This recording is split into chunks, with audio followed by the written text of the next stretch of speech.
Hey everybody, welcome back to DeHaven Family Farm. Today we are working in my messy shop. We got all kinds of stuff in here. Our corn maze pumpkin patch season has started, so generally when that happens there's additional extra stuff in here that you're going to see in the background. This 5140 here needs an oil change and service, so that's why that's in the garage. But today what we're going to work on is our John Deere 825i S4, there you go, Gator. For those of you who don't know, 825 is the cc's of the engine. It's a 3-cylinder fuel injected gas engine, and the S4 just means that it has the multiple rows of seats, technically 4 people, but you know, we squeeze 6 or 8 on there, so kind of needs a bath, but it's been so wet and muddy this year that we just haven't been able to keep up with it. So let's go around the other side. And yes, I was lazy and did not feel like taking all the crap out of the back when I tipped it up, but I was careful so none of it fell out. So what we're going to do here is an oil change. There's some grease fittings. We'll check the air filter. But what we'll start with first is an oil filter change. If you've never done one on a Gator before, I don't know if all the new models are the same or not, but this is the passenger side of the Gator. And right in there, I don't know if you can see because my screen went dark, is the oil filter. And right here, yep, sorry, I can't hold all this stuff. Hang on, right there in front of my finger is the oil pan, for which the drain plug is right through that hole right there. You just stick a socket, there's a little bolt right there. So we have our drain pan. So what we're going to do first is drain the oil out of it. We'll take the filter off. I have a brand new John Deere filter we're going to put on there, and it holds 2.3 quarts. For us, the temperature range in the chart looks like 10W30 is a good choice. I believe that's like, I think it was 15 below zero or something, all the way up to about 90 or 100 degrees. So that's a good temperature range for our area here. So we're going to put 10W30 back in it. So let's go ahead and get started. Okay, so I'm laying on my creepy crawly here and got my socket. Feels like somebody snugged that up a little tighter than they needed to, which could have been me. I might have been the last one to change this. Sometimes laying on these creepers is kind of hard to do stuff like this because you end up rolling away while you're trying to loosen nuts and bolts and stuff. So we got her going now. At least if you happen to drop this bolt in your container, if your container's empty, you only have to fish it out of about 2 quarts of oil, which is much better than changing tractor oil. Most of our tractors, I think they hold 5 gallons of oil, so, and the thing seems to be stuck there. Why? Oh, it's magnetic.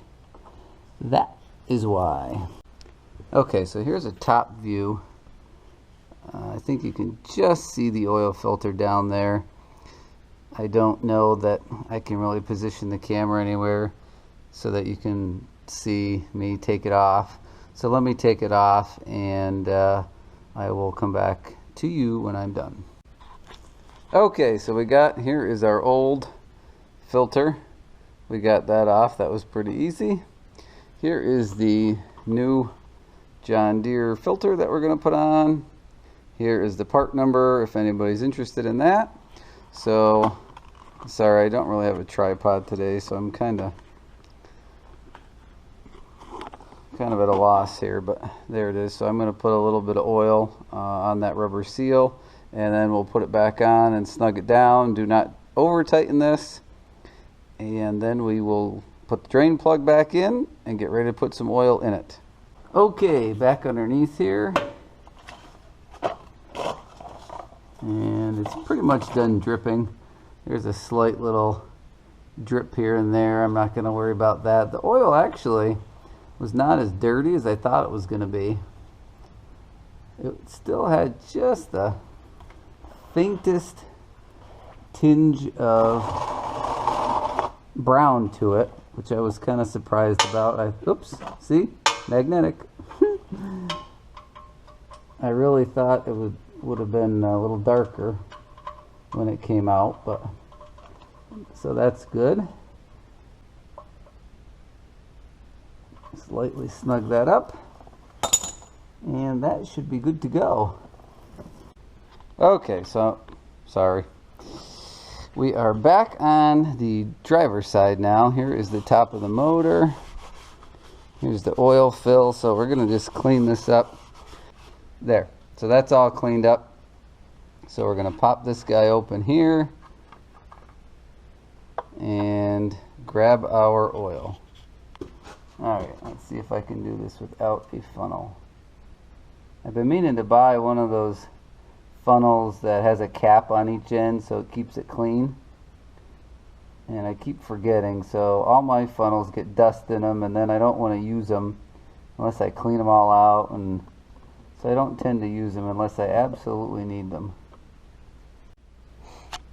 Alright, well, it seemed funny to me that the crankcase only holds that little bit of oil, but here it is, crankcase with filter, 2.3 quarts.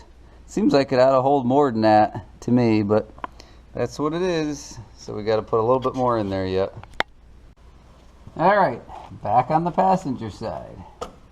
I only keep giving you these references for people who maybe have one of these and never done it before. Otherwise, I wouldn't sit there and bother to tell you which side I'm on and where I'm at and whatever. But I was hoping this video might be a little bit helpful to somebody that gets one of these, or maybe has one and hasn't changed oil themselves or whatever. So we're just checking the dipstick here. Yeah, I mean, it's showing it's a little bit over full. Probably can't see that on camera. At least it's not a plastic dipstick. I hate those things. They're so hard to tell sometimes. They get a little discolored. So right now it looks like we're a hair over, but the filter did not fill up yet. So let's start her up, let it run a minute, and then we'll check it again. Okay, we ran it. While we wait for the oil to drain back down to the oil pan, we are going to check the air filter, which on this particular model is on the passenger side under the back seat of the unit. So I do remember this kind of being a pain to get off. Trying to get these little clamps off. They're not in a great spot here. I could have done better. Trying to get this dumb thing open here. There we go. Okay. Woo! There's some dust coming out of there. Yikes. That is bad. Alright. Well, we'll either have to blow this one out, or I'm going to go over on the shelf and see if I have another one. Okay, so we got lucky. There was one on the shelf. Here is the part number, the John Deere part number for that, if anybody's interested.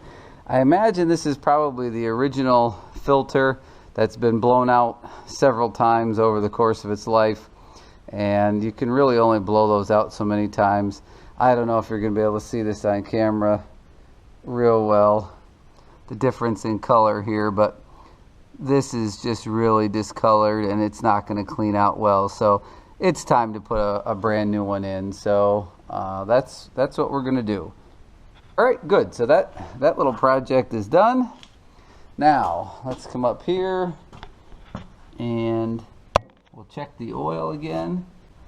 Pop that back out, and what does it look like? It is at the full mark. We are good to go. Nice and clean. All set. There we go.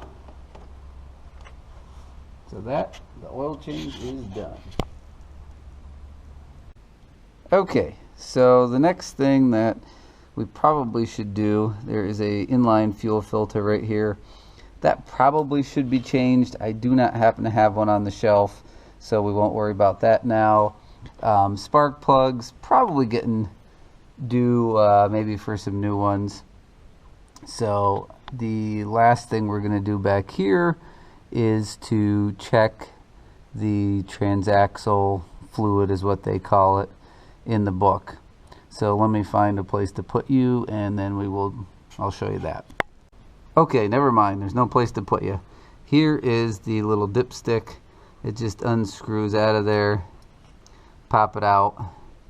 Probably can't see that on camera, but it's okay. It's fine. Full where it's supposed to be. So there are some grease fittings on the drive axles that we're going to do now. So let's get positioned for that. Alright, so the next thing we're going to service today is the drive line, and I believe I just rolled the Gator on the extension cord, but I think I can get the drop blade over here enough. There is an axle right here that runs back, and there's a grease fitting inside that hole right there. So what you have to do in order to access that grease fitting, it may line up perfectly when you stop the machine, or you may just have to roll it by hand a little bit to get that grease fitting there to come around so that you can access it through the little hole here. So we're going to grease that one up, and then I believe there's another one on the front, and I'll show you that one in just a sec. Okay, now that I have a concussion, we are under the front of the machine, and I just whacked my head. Here is the front of the drive line. There is a grease zerk right there. I think you can see it right there. So we're going to get the grease gun and grease that one up. That is the only two grease fittings that the manual shows that have to be done. So I'll grease that up and get out from underneath here. Alright, so that pretty much completes our oil change and light service. I wouldn't say we went too in depth on that video.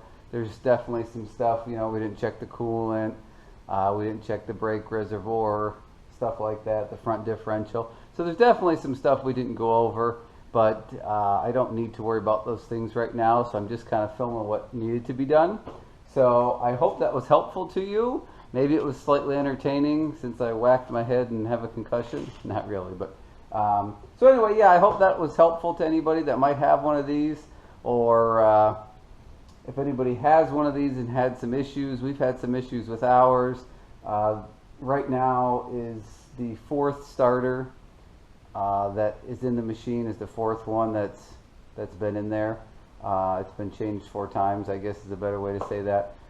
They've tried John Deere starters, they've tried aftermarket starters, and now this one's starting to act up again, so that's an issue we've had with it. But I was kind of saving some of that information. I might do like an overview video sometime coming up in the next couple months as we get into the winter time.